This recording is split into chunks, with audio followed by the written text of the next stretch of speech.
Episode 2 is here. I don't know about you guys, but since last time we were on the podcast, it's only been 2 weeks, but it feels like my whole life has passed. So my son turned 1 yesterday, August 19th, on Thursday. And I thought I would tell y'all a funny story to start this off. So I thought, after a year, surely we could go to dinner. Surely I could take this kid out for a little evening dinner, to celebrate his birthday, to, pop a little drink for mom and dad for making it, invite the family. Tell me why. Okay, and I should have known better. Okay, it was my fault. So after a year, I should have known better. But we told our family, so this kind of goes into today about who we are and what we're about. I told our family to be at dinner at 5 o'clock. That was the first mistake. Because we're Latin and Russian. Never on time. Everyone showed up at 6 p.m. And my child gets fussy at like 6:30, 6:40 because his bedtime is around 7. So we hadn't even ordered drinks. I had one sip of my grapefruit martini. My kid had a bite of his kid's fettuccine, and we called it a night. He put on a freaking show, and he wasn't even crying. It wasn't even like he was sad. He was so happy. Lit to be out. He was screaming at the top of his lungs. He needed the whole restaurant to hear how happy he was that he was 1 year old. So much so that I had people turning around giving me death stares like it's my fault that the kid was screaming. I was like, okay, so packed our stuff. Actually, I didn't even pack. I took his little happy ass outside, and then I got outside, sat on a bench with him, and everybody in the restaurant was probably like, this bitch has lost her shit. I'm like, okay. So my husband, myself, my son went home, left the whole family. Yeah. I hadn't even gotten my entree when you left. We left the whole family. We said, pack up our stuff in to-go boxes and come over if you want to. No pressure. Happy fucking birthday. So, note to self, and we've been noting ourselves. You should know this, though, because Michael Brooks that's her tells fiance. Me something's at 6. Right. When it's at 8. And I should know this. Knowing that. Literally, your mom rolled in at 6. Besos. And I was like, you guys know the reservation was for 5. Oh, so sorry.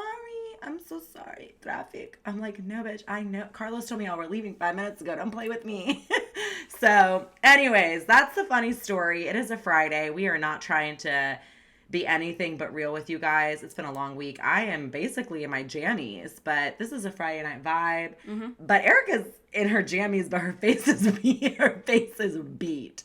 She has her makeup on to the nines. I'm wearing sweats. But honestly, you're old when you beat your face, but you're in your jammies.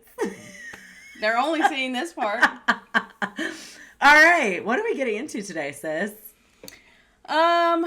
So I know that before we wanted to bring any guests on, we wanted to kind of give the people a little bit more about ourselves. And I just feel like if we're going to have them really understand what We Thrive Society is and like the direction we're taking this, before we invite guests, we have to be our own guests. Yeah. Right? They need to actually know who in the hells we are. A lot of the people probably listening right now know us personally. Yeah. Right? Because friends and family be supporting. But like, what if, I mean, I've heard your story a million times. Okay, first of all, you want to say it for me? No, but what was interesting is I actually looked at our analytics. We had like people tuning in from Peru, from Germany, from like there was Asia. An Australia. Yeah, there was like, I was like, wait a minute, we just went global. Episode 1, we are global. International. Probably one of our friends that just lives abroad or has like an abroad phone number.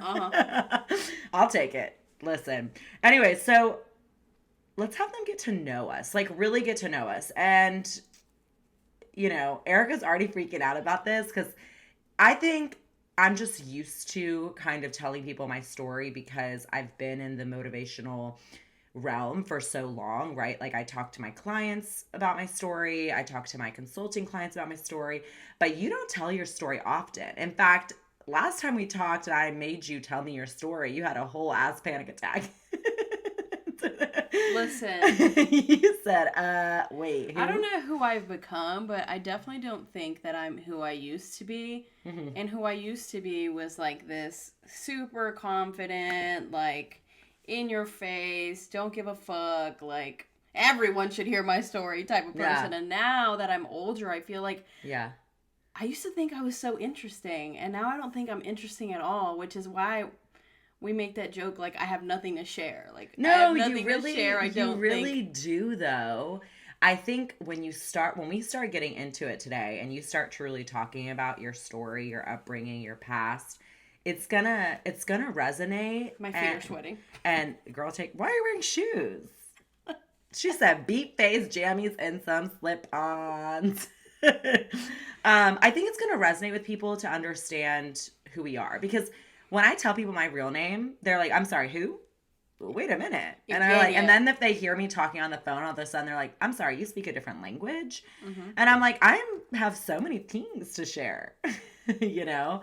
And maybe there's going to be, you know, folks that tune in from other countries and they're like really inspired by, you know, our story in the US and whatever. So, yeah, I think y'all getting to know who we are is super vital for you to really be about this life. So we have questions that we kind of Googled and we're like, what are the best questions to ask to get to know someone on a deeper level?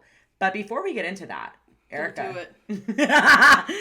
Worst nightmare. I think we should do like we're going to set a timer and everything. I'm sweating. Like elevator speech. No. Like I want to know who you are, what you have to offer. In about a minute. Like you're giving me this quick spark notes. You did it in the Facebook group today. If you guys haven't joined our We Thrive Society, it's the WTS Women, but women is with a WOMXN on Facebook. We started a Facebook group, which you would know if you were on our newsletter and you got our newsletter. Subscribe to our newsletter. Just to keep things popping and motivating.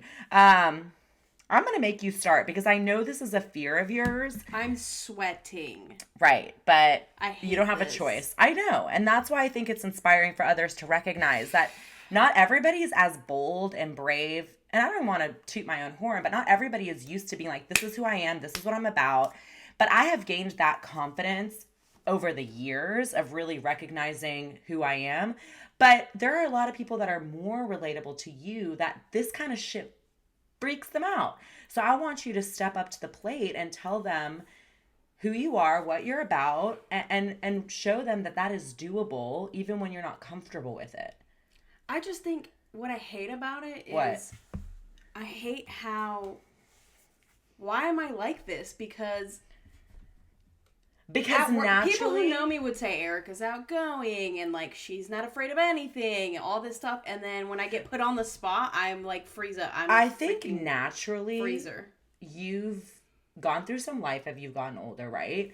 I also think that, and we'll get into this, but our families aren't the most forgiving. Well, but also like, no offense, I mean we come from immigrant backgrounds and everyone's always like super critical. Not even super critical. Everyone's always had to work so fucking hard that nothing impresses them. They're like, oh no, bitch, I work just as hard. You're not working hard enough. Yeah, that's literally that's literally our life on a daily. And I don't take offense to it because if anything, I think that's actually made me who I am and pushed me to be who I am. And we'll get into that. But I also think that we're just not used to like being celebrated. Like, honestly, I was telling this to Carlos. I was like, I feel like no one in my family, not intentionally, they don't celebrate me because they just think that this is how it is. That, yeah, you have to achieve these things and you need to keep opening businesses and that is nothing special. And I'm like, my dad said like, okay, well, I thought it was kind of great. Right. Congratulations, you have to pay a mortgage. So. Congratulations, you're paying your bills. Yeah. Like, let's celebrate that. Where I'm like, I just opened up, like, Carlos was like, I was like, we launched our business. He was like, great. When it starts doing really well and talk to when me. when you have traction, you know, like, then, you know, we might pop a bottle. For now, sit your ass down, which I appreciate because at the end of the day, that is true. Yeah. Right? So let's get it. Okay, so no one pretend like nobody knows you and you are introducing yourself for the first time to someone. Who you are, what you're about. Like, it doesn't have to be super elaborate. Just like Spark Notes me. But be passionate and confident and don't sell yourself short because bitch, I'm not. Okay, I'm gonna tell them everything. I just don't think I'm that interesting. Like, big deal. All right, here we go. My name is Erika Sanchez. Okay. I'm 29 years old. I turned 30 in less than a month. Okay. That's wild. That is. I'm a daughter to 2 Nicaraguan immigrants who escaped Nicaragua in the midst of a war.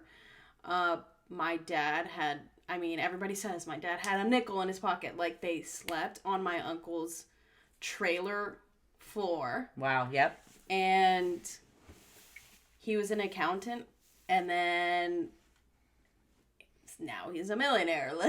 Okay, but that's your dad. I'm asking about you. I know. Okay. Well, a lot of that has to do with who you are. I get it. Has to do with why 100%. I am the way that I am. Yeah. I went to school at U of H, and I was really, that was, a lot of people would say, I would say that was my prime. Mm-hmm. I was a president of my sorority, I was in SGA, and I was so involved, and I had so much life, and I felt like I had so much going for me, and I had no fears. Mm-hmm. And then I don't know what it was. I think it's after I graduated college, and I kind of went into like my dad's business, and nothing. Felt lost. I felt lost, but nothing against my dad. Like, he gave me everything. Yeah, like, 100%. I'm a privileged person. 100%.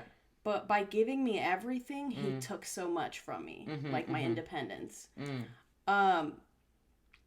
And I just never felt like I had a place in my dad's business. I felt like I was an employee, and my brothers were being treated like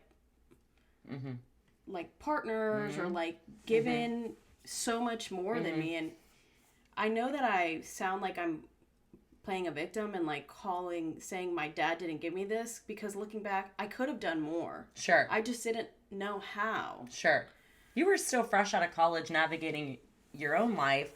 And I do think it's valid that you are the only sister of, you're one of 5, but you're the only girl. Yeah. So that I've seen it for 8 years. It's not easy either. No, I have to take care. You gotta hold your own, girl. I have to hold my own, but I also have to like take care of my family. Yeah, yeah. You're the one that is heading. I feel like it. I don't. Yeah. I feel like I'm the one who is my parents' guardian. Like, yeah. I get that. We were talking about this earlier. Like, 100%.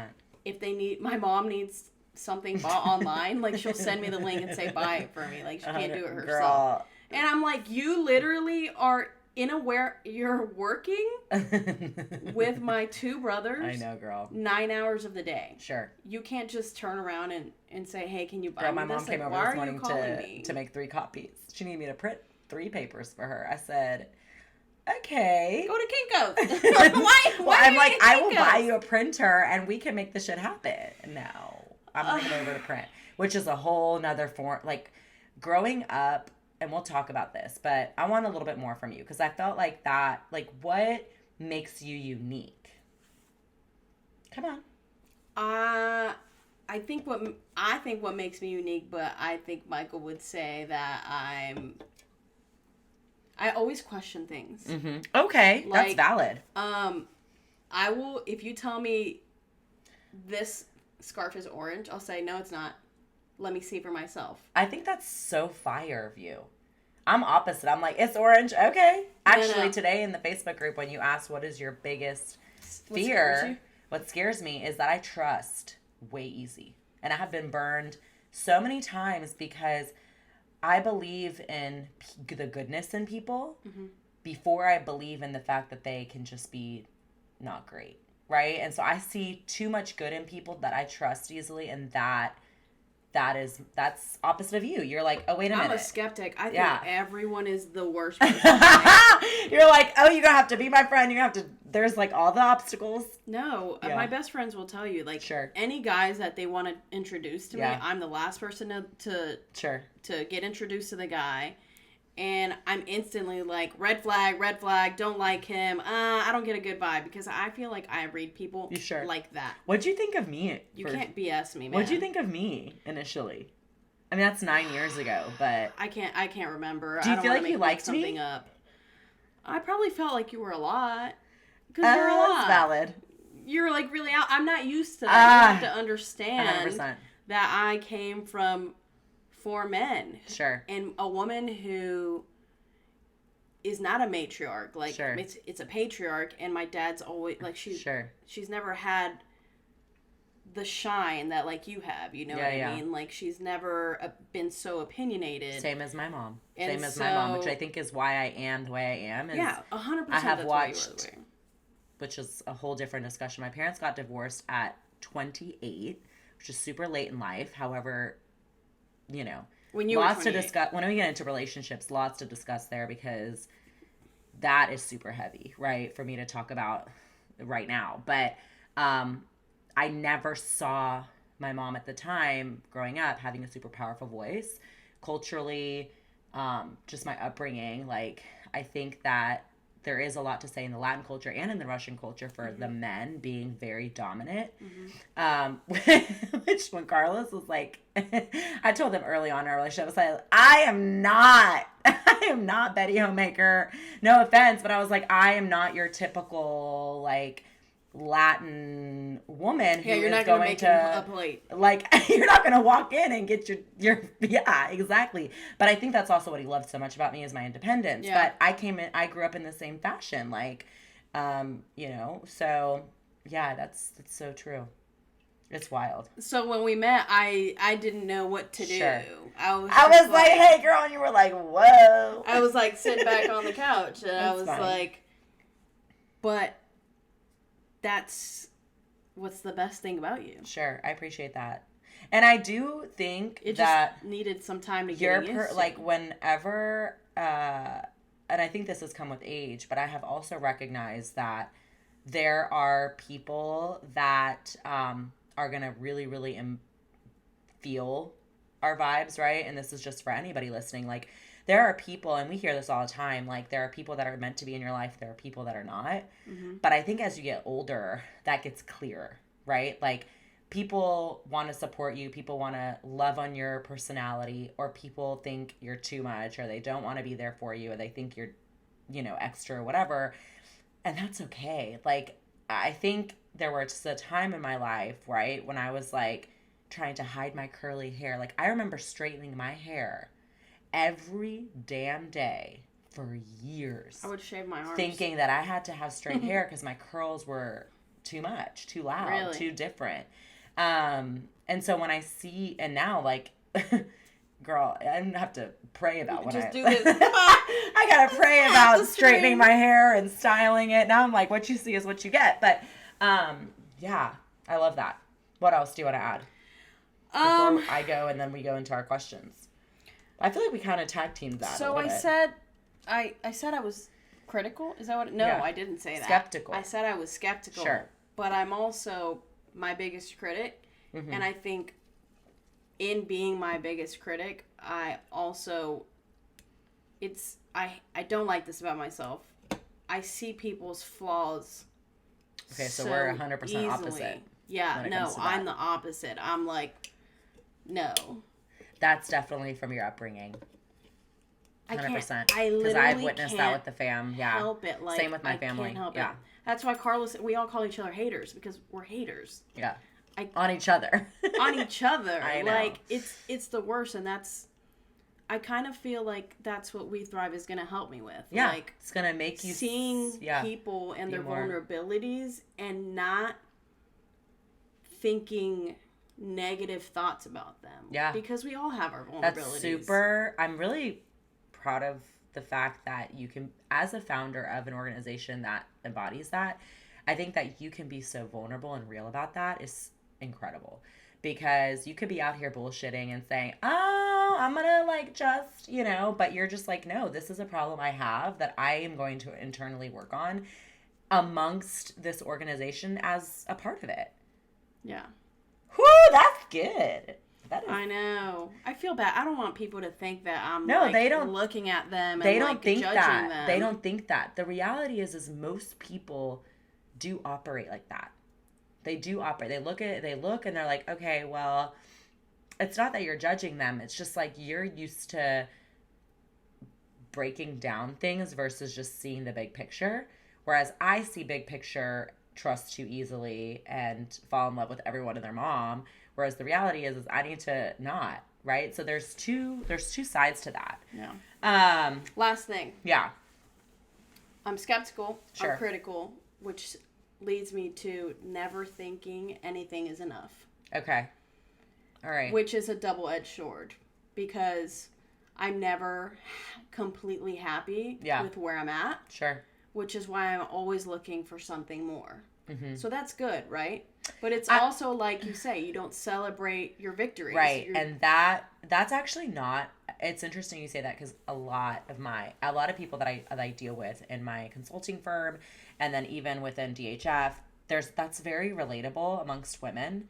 We naturally tend to think, what else should I be doing? Or how can I be better? Or why am I not doing enough? Why is, XYZ doing the most? And I feel like I haven't done anything today. Yeah. And so we get in our minds about that. Mm-hmm. But instead, I'm a bit like that, but I would say I lean more into celebrating my victories. But that has taken me time. So hard. And it's because I have been an entrepreneur for 8 years now, 9 years now, and have owned my own brick and mortar for almost 6. And I think that has just taught me, because I'm so reliant on myself all the time in some regards, that's just taught me to celebrate, or I will lose my shit, because then I just go into fight or flight 24/7. And I just can't operate like that because I've tried. See, I love fight or flight. No, it's unhealthy. I want to... It's been such a huge difference for me in my new job. Yeah. I went from being a doer all the time and doing not just for myself but for others, for 5 executives at a time. And in my new role, it's like increased responsibility because now if I F up, I F up. There's no one covering me. I have to take ownership. I have to take ownership of it. So in there, it's an increased responsibility. But I feel like I have to sit back and wait a lot. And I'm not good at patience. And I'm not good at waiting. And when I tell you that it feels like it's not enough, in those moments of waiting. Sure, which is normal I feel like I'm not doing anything. And it makes me think you need to do something else. You're not doing enough. People are going to think you're doing nothing. No. Because you're waiting. That's normal when you're in a corporate entity. I remember, when I was at Exxon, there would be projects I would be working on, and there would be weeks that I'd be waiting on, approvals, right? So I'd be sitting there. Yeah. But I'm not going to lie. I didn't complain. Because I was out here trying to build all these side hustles. Yeah, but I'm also, I know. trying to make it in the corporate world, and, time is valuable, and 100%. I feel like if I'm not showing that I'm the best candidate at all times. No, but you can only do so much that you can do and do your best. If you don't have something that you are specifically working on, you can't invent the wheel. I don't know. It's a struggle of mine, thinking I'm not doing enough. Well, we're gonna work on that. Yeah. I liked it. That's it. That was good. That was a lot. It started off rough. Started rough, but you got through it. And I feel like I need to work on not speaking so negatively about myself. I feel like the things I said are negative. No, there are things that you know about yourself that you're sharing, that you are working through daily, and I think that's more valid than just coming out here and being like, I'm the shit. This is who I am. It's this is my background. This is where I came from. This is my family. This is some of my history, and this is why I am the way I am, and I'm working on it, That's valid. In fact, people probably listening are like, Dan, for the first time I probably heard a bitch say something real rather than adding all this bullshit fluff all the time. Because when do you ever hear anyone say real things about themselves that aren't I'm fucking great. Let me teach you how to be great. Yeah. you're going to be the fan favorite. I'm not shit. I'm going to be the sidekick to the podcast queen, which is you. Because you're like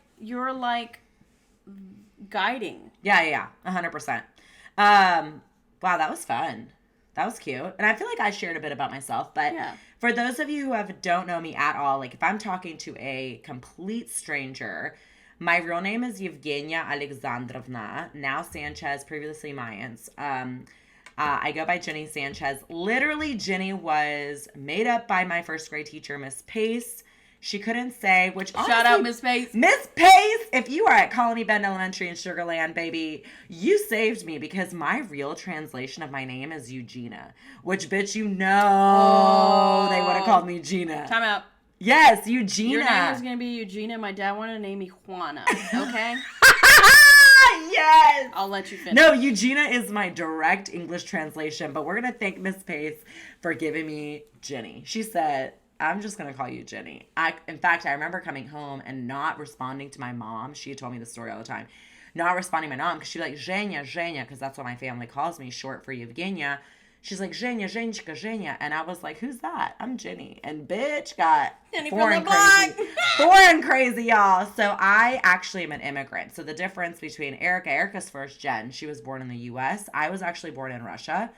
So I'm an immigrant, and my husband, Carlos, her brother, was born in Nicaragua. So he's an immigrant. So I'm the first born here. Ezra, our son, is actually first gen, which is, if you think about that. It's wild. I am in 2020. I am an immigrant of another country. My parents came here as refugees. I'm Jewish, and Russia was very anti-Semitic. I lost a lot of family in the Holocaust, and so they were seeking not only, of course, a better life that the U.S. offered, but they were seeking a safety and a good place to raise their Jewish baby girl, which was me. I never grew up super religious, primarily because my family wasn't able to practice their religion in Russia. And so I really connect with the heritage and I celebrate Judaism, but I'm not overly religious. If you asked me all the details about the religion, I wouldn't know. But you're not kosher. I'm not kosher like bacon. Oh, God. But I really, really appreciate my background and culture and heritage and story because it's definitely made me who I am. Mm-hmm. My dad's first job in the U.S. was a Pizza Hut delivery. My mom worked in a shoe warehouse in like the back. Both are brilliant engineers, also very much rags to riches. They both really made it in this country through oil and gas and engineering. My dad actually lives in Russia right now. That's for a different day. I don't even know how comfortable I'm going to feel, honestly, telling my whole parent story because there's a lot that I've never disclosed really to anyone outside my family. But I feel like maybe this is the outlet to really keep it real at one point. Why is that? I'm not ashamed of it. It's just super hurtful. And I'm about to cry. You're still processing it? Yeah, I'm still honestly processing it because you just want your family and the people you care about to be happy. And you want them to want that for you. Yeah. And I feel like, if we ever get into it, a lot of things in my life, I'm super independent because of. Yeah. There's a lot of moments that I have completely raised myself, not because my parents weren't there for me, but they were constantly working. And so I, at a very young age, had to kind of take care of myself. Mm-hmm. I went to college. I went to Texas Tech. I majored in energy commerce. Also was super involved in my sorority. I was a Kappa Kappa Gamma.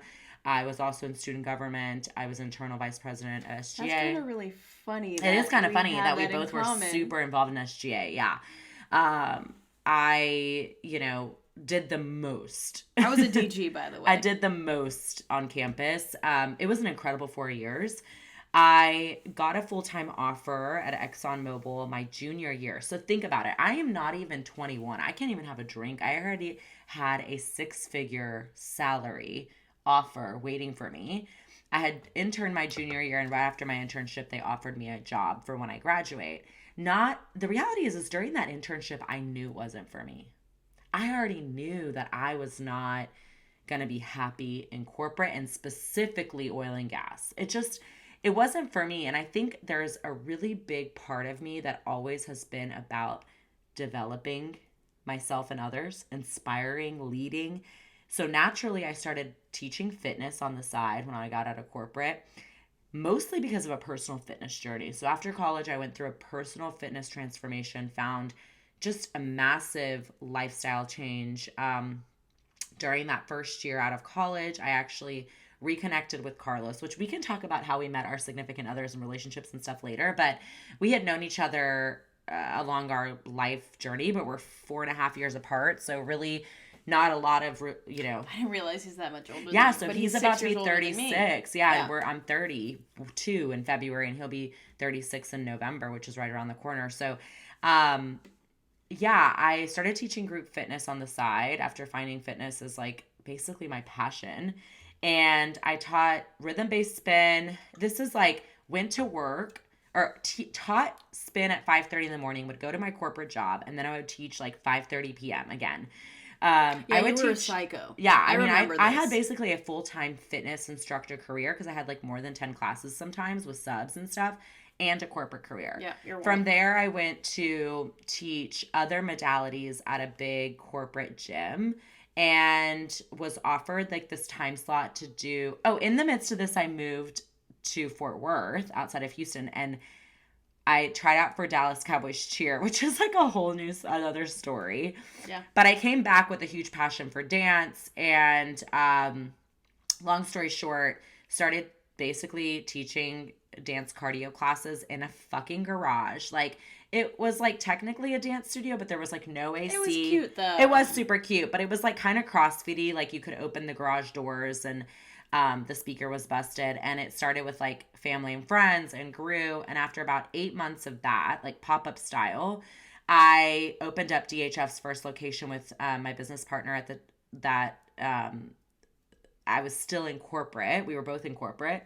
And for 8 months or 9 months, can't remember, taught 20 classes a week. If you're a fitness instructor and or have ever taught anything outside of your corporate job or done anything, 20 classes a week. I would teach 5:30 in the morning, go to my corporate job, teach 5:30 p.m. and 7, and weekend mornings. At that point, I had already quit my other career. Anyways, long story short, quit my corporate job in 2016 and took on DHF full time. Carlos and I got married, so we're about to be celebrating our 5-year anniversary. We got married on New Year's Eve 2016. So 5 years ago, this upcoming December. If you would have asked me that I was going to be an entrepreneur back in the day, I think I would have believed you, but a part of me always thought that I was going to just like work my way up the corporate ladder.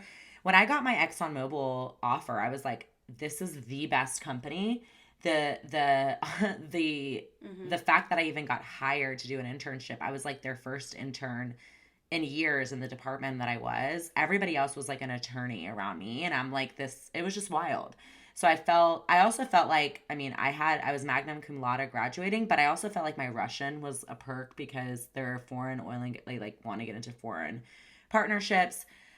Long story short, I then expanded into a digital platform with the pandemic, which I definitely want to talk about, like owning a business during a pandemic sometime, because that changed my whole freaking life. On top of the fact that I was pregnant during that time. COVID. Literally COVID. Ezra is a COVID baby. Started my own consulting firm about 2 years ago.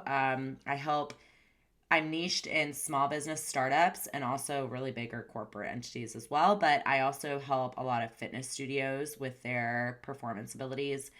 What else? And now we thrive. That's a Spark Notes. There's a lot to. That's a Spark Notes. There's a lot to unfold, but I really want to say, when I talk about, I guess, my life like that, one thing I want to make very, very, very clear is that this is going to sound cheesy, but I never doubted myself in my abilities. I doubted myself in whether or not others would buy in. Yes. Does that make sense? Like, that's a big difference. Like, if you are sitting there and you're listening to me right now, like, think about the difference between doubting yourself and doubting whether other people will be into it. If that makes sense. I always thought I was doubting myself, but now that you said that, I don't doubt myself. I actually think I'm way more Boop! capable than most people. I think we just had an aha moment, bitch. That's called an aha. It's me thinking others don't think I'm capable. Yeah, it's a big difference. difference. But I know damn well I was raised by Juan Sanchez. The man has worked his entire life. Yeah. Weekends don't exist. Weekends don't exist in my family either. And with me. Started with a janitorial service, ma'am. I got you, baby. He would clean. He would go to his 9 to 5 and go clean toilets. Until 2 a.m. My dad I ate pizza for the first probably 8 years of my life. So, do I think I have what it takes? 100% I have what it takes. Yeah. How do you feel right now that you just kind of recognize that? Bitch. It's a big difference, you guys. I've known this, but it's like I get lost. Yeah. Well, it's because I lose it because I'm constantly surrounded by people who are have made so much progress in their lives. Like, I'm very young. What do you consider progress in your life? Because I'm about to say some shit I probably shouldn't. Okay, I work at a division level. Like, people don't just like.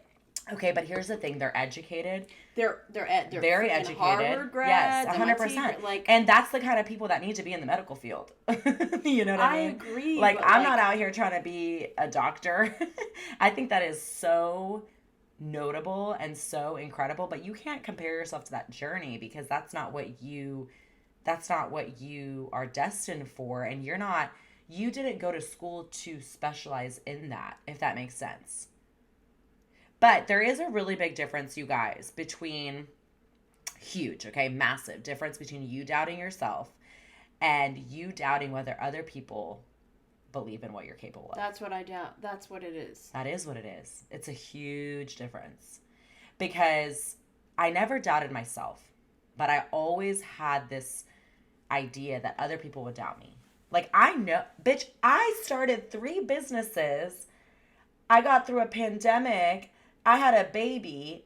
I quit a 6-figure corporate career, and here I am, thriving. You see what I did there?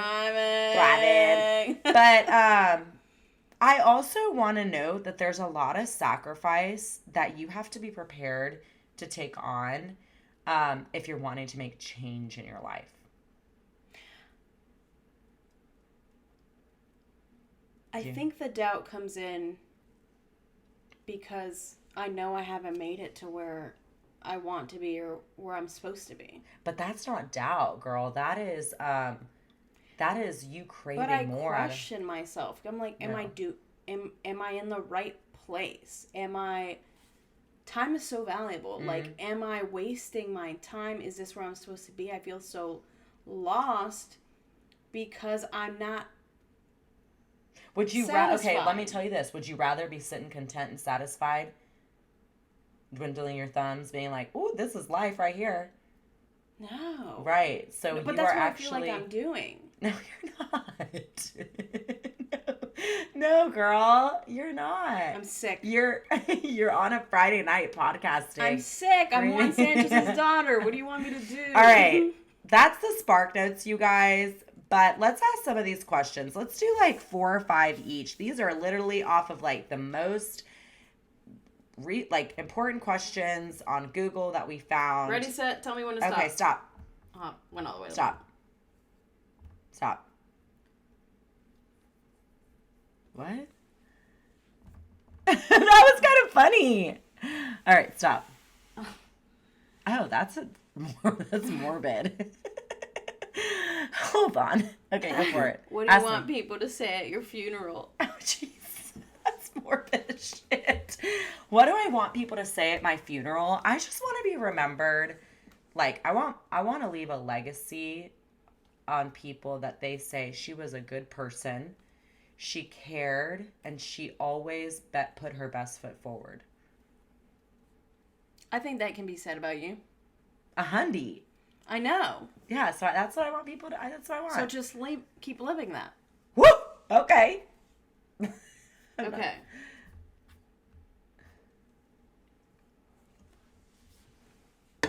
Okay. Which one? I don't know. Just pick one. Okay.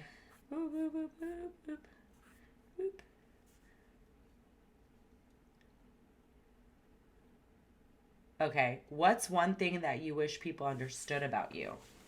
Oof, that's intense. I think if people would have had to live my life with my dad and my mom, like that dynamic. Do you know what it is? Our whole life, we have been, like, okay, keep going, and then I'll close this out. Yeah, there's the only people who truly understand me are my brothers. Yeah. Because they've lived it. Sure. My dad is such, and my mom, but my dad has played such a huge part in my life and his teachings. Like, just, Carlos and I joke about this all the time. Like, God forbid something happens to my dad, but obviously, in reality, one day, it's going to happen. My dad is a record player in my head. Don't tell me how much you make. Tell me how much you earn. There is no free lunch. He calls it free lunch, but, like, you don't get things for free in this world. You have to work for them. If you're... He talks to Carlos about this all the time. Like, if you're going to be an entrepreneur, it's a 24/7 job. 24/7, 24/8 People are like, you get to make your own hours. I'm like, you right, but I work 24/7. I answer email. I need a boundary. Knowledge is the most important thing. Which is why I went back to school. And why I think I'm better than my brothers, because I'm going to give him the one thing that they can't give him, which is having a daughter with a master's degree. Like, that is, it's for me, but it's really for my dad. It's for you. You would just have, I mean, the man is a drill sergeant. He's a dictator. Like, every day of my life, he would tell me these things. But that's because he wanted you to have a good life. I know. Because he did not, and like, they came from a country, a third world country, where they did not have these opportunities. And I can, now that I'm a parent, there has been a switch in me, because I obviously have been the same upbringing, but different culture. The thing is, we are our whole life educating our parents, right? Because there's nothing they have grown up with, like we've grown up with here in school, right? Like, I remember the first, like, simplest terms, right? Homecoming. What is that? I have no idea. No idea. I'd be like, Mom, I have homecoming. I have to make a mum. She's like, what the heck's a mum? Literally, I have had to my whole life educate my parents. It's almost like I'm educating. I don't know how to explain it. It's really hard unless you've lived it, but nothing has just been like, yeah, okay, this is what we do. It's always been like, okay, this is what I have to do. This is how it works. This is why.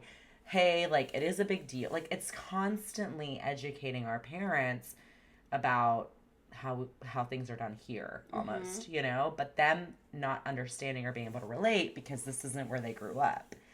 And I can get that. But I will say, now that I'm a parent, like, I do understand that everything my parents have ever done with me was with me with best interest. Yes. But I also think that doesn't always mean it's been easy. If anything, it's been really hard. He didn't say it in a nice way. Like, he wasn't like, oh, sweetie, sit on my lap. Let me tell you about consequences. But like, that's he okay. would drill those into your brain. Yeah. And now I feel like I'm becoming him. That's okay. Ask Michael Brooks. I tell him these things all the time. All right, give me another one. Let's do, like, 2 more each. Have you ever treated a person in a way that you regret? 100%.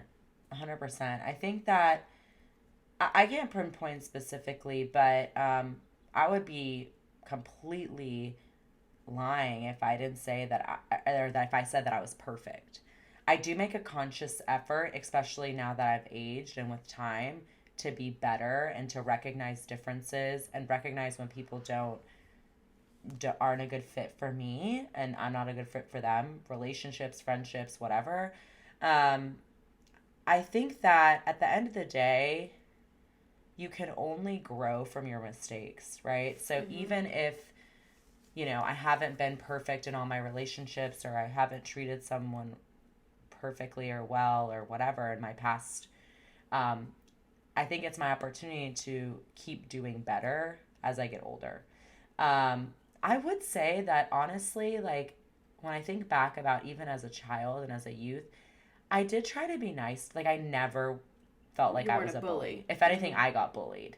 I was always super curvy.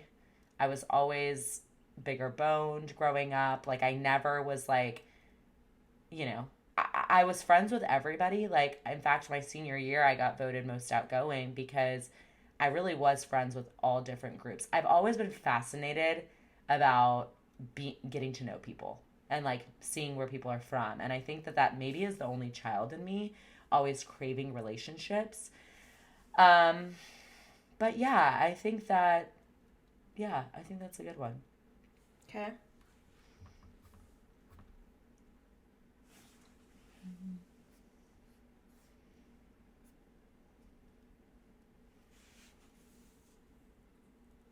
What has been the best moment in your life? I can't pick one. Well, recently. Michael and I getting engaged. I'm like, get it right, girl. Engagement. That's a big part of life. Huge. It is. It is. People take it way too lightly these days. Like, marriage is a big fucking deal. I'm not married yet, but I know you're going to say it's not the same. But, like, for me, Michael and I our relationship has always been so good. Like, it's hard for me to say that I was like surprised. You know, no. I was surprised when it happened. No, 100%. In fact, I would say the biggest day is when or what I'm looking forward to the most is when we get married and have children. Like that's what I want. I would say that's the biggest one for me. Holy shit. This year shook my fucking life. It was by far the hardest, but yet the most beautiful year of my life. And nothing prepares you for parenthood. Nothing prepares you for motherhood. Nothing prepares you for co-parenting. It is, oh God, it's so hard, but then it's like literally the hardest, but you're so confused. You're like, I don't know how I can feel so tired, so angry, so happy, so loved all at the same time. I'm like, this is way too many emotions. That's how I feel when I hang out with my family. Like, I'm my happiest when I'm with all of us, but I also want to pull my hair out. Like, I hate it. All right, 2 more for each of us. Go ahead and pick one for me, and we'll wrap it up. What is the silliest irrational fear that you have? Oh, silliest irrational fear.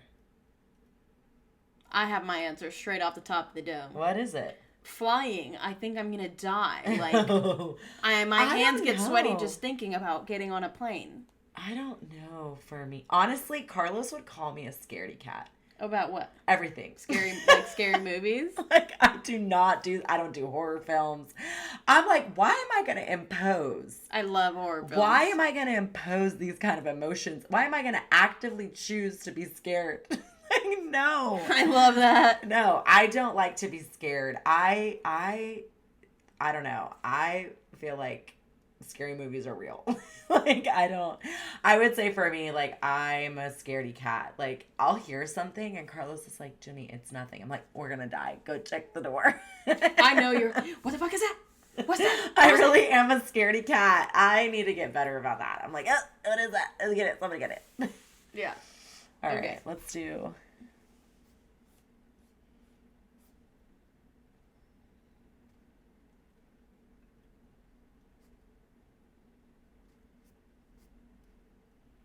Okay. Hold on. If you could have a conversation with anyone living or dead, who would it be and why?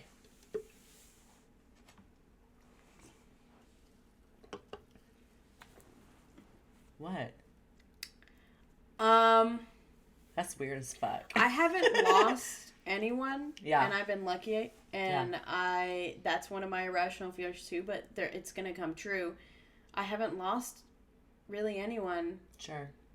That's and I know that one day it's going to happen, and I don't know how I'm going to react. Mm-hmm. So I don't want to say like a celebrity, like who gives a shit? Yeah. I hate those questions. Like, who would you want to talk to that's famous? Not fucking anyone, because what have they done for me? Right. But I'll answer it, and we won't get into Trailblazers. it because I want to talk to some trailblazers. I won't get into it because it's a lot. But I would want to talk to this man named Jose Luis de Jesus Miranda. Mm-hmm. He was the leader of our church. When I was really, really religious, and he passed away. And when he passed away, my spirituality went with him. And it's because I believed in what he said so much. So, like, if I could talk to him, I would want to talk to him and, like, ask him, like, was what he said true? Like, Yeah. Yeah. What age were you super religious? Because I know I've talked to your parents about this, too. I know it was, like, not that long ago. Right? Or when? No, I think it was, like, 2012. Okay. That's not long. 9 years, though. And that's, I think, one of the pivotal moments in my life. Oh, we should get into that sometime. That's interesting. Now that I'm really thinking about it, like, that's when I started having irrational fear of planes. Like, when... Interesting. I lost... Interesting. A lot, yeah. But we won't get into that. Yeah, give me one more and then we'll close it up. What's your biggest flaw? I mean, I think I have a lot of flaws. Honestly, I have a few, but one of them that I struggle with is I get super heated when I'm super passionate. And it can come You do be getting mad. Yeah, and it's not that I'm mad. It's just, I don't know. Maybe it's a little bit of patience. Like, I think the reason I'm so lucky to have Carlos is he's actually a very patient man. He's very level-headed. He's super level-headed. And I think I'm a bit more rash and a bit more like, bop, bop, bop, bop, bop. And it's because, I don't know. I don't want to miss something. I don't want to, like...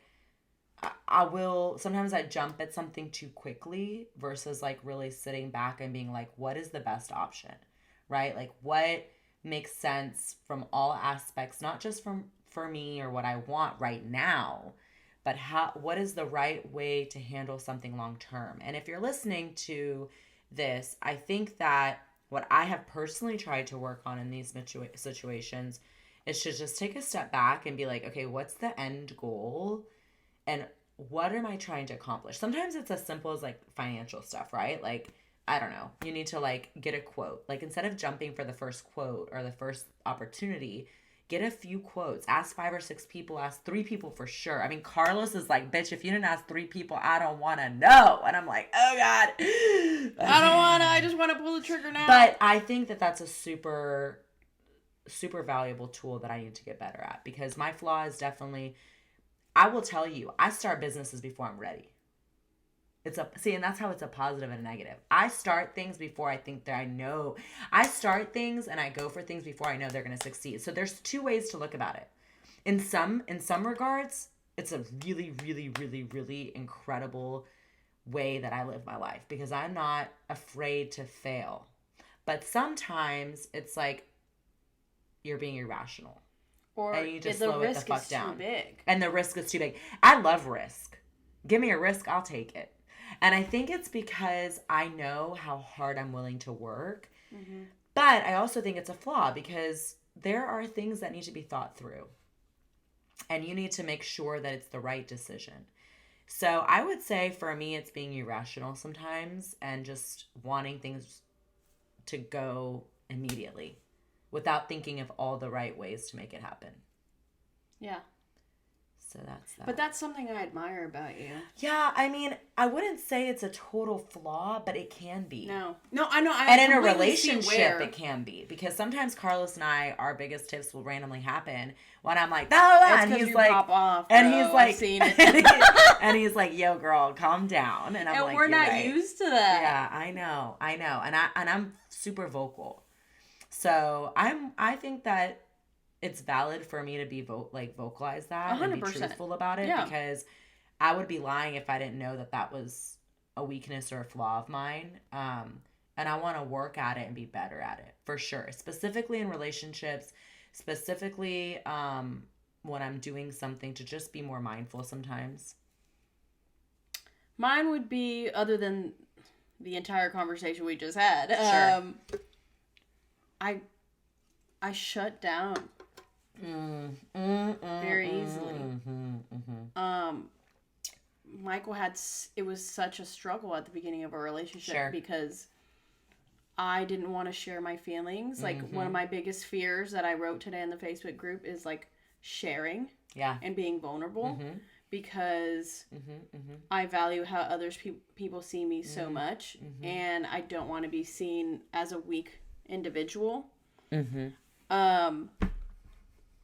So I shut down. He would want to talk about things, and I'd say, I don't want to talk about it. You can't make me. Give me a week or whatever, and then we'll talk when I'm ready. I'm so opposite. I'm like, let's talk about all of our feelings. That's your brother too, though. Carlos definitely isn't like a big feeling. Like, he definitely is now, but at the beginning he definitely. It's not fair to not talk, but it's also not fair to impose talking on someone. Yeah, some people need time to process. Ground.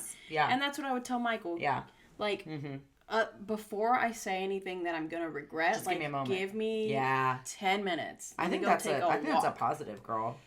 Yeah, but I also shut down in my brain when I don't want to do something. Sure. When it's too hard, I don't too want scary. to do it. That's like right now, like you were like, elevator pitch, and I'm like, no, shut down. You did it. I know I did it, but like, I stopped myself. I'm my own worst enemy. Sure. Because I stopped myself from being great. Let's not stop ourselves from being great. And just doing it. Yeah. Wow, that's a good stopping place. Y'all, that was honestly an hour. Don't stop yourself from being great. Do not. But that was an hour. I wanted to give you guys some substance behind the foundation, right? Because the foundation is Erika and I. And where we go from here is planting the seeds and watering the seeds and growing the beautiful pineapples. Or not the pineapple. No, we're doing pineapples? No, what are the trees that have the coconuts? Palm trees. Bitch, we're about to throw in some palm trees. All right, a couple things to tell you guys really quick. One, if you haven't signed up for a retreat yet, it is time for you to hop on board. We still have a few spots. You can go to WeThriveSociety.com under We Thrive Society retreats. I know there's a lot of crazy things going on with COVID, and we recognize that. So it's super important that we made it clear to our goers that everybody will be vaccinated with it, or vaccinated, bless. Not vaccinated. Everybody will be having to have a COVID negative test within 72 hours. So we want to make sure that we're doing right by our community that's coming. The lineup is just remarkable. We're about to start rolling that out. The other thing is, what else? We do have our Facebook group that we noted. Join that. And if you're on the newsletter, we have a little meetup happening on Thursday. If you want to know what that is, shoot us an email. We'll be happy to tell you more. But if you got the newsletter, then you already know what we're talking about, and we will see you Thursday. Yeah. I think we're going to be dropping podcasts. We're really trying to do a weekly on Tuesdays. Yeah. So every week on Tuesdays, you will get a podcast. That's what we're going to do our very freaking best to make happen. I hope you enjoyed this. I don't know. I feel so close to this community, and I don't even know who's listening on the other side. Is that weird? I mean, you're opening yourself up 100%. To these people. And for someone who says they're not vulnerable, like, I really overshare now. We're out here doing the most. All right, you guys, have an amazing whenever, morning, evening, night. We can't wait to see you soon, talk to you soon, and connect with you soon. All the love. Conquer from within. Bye.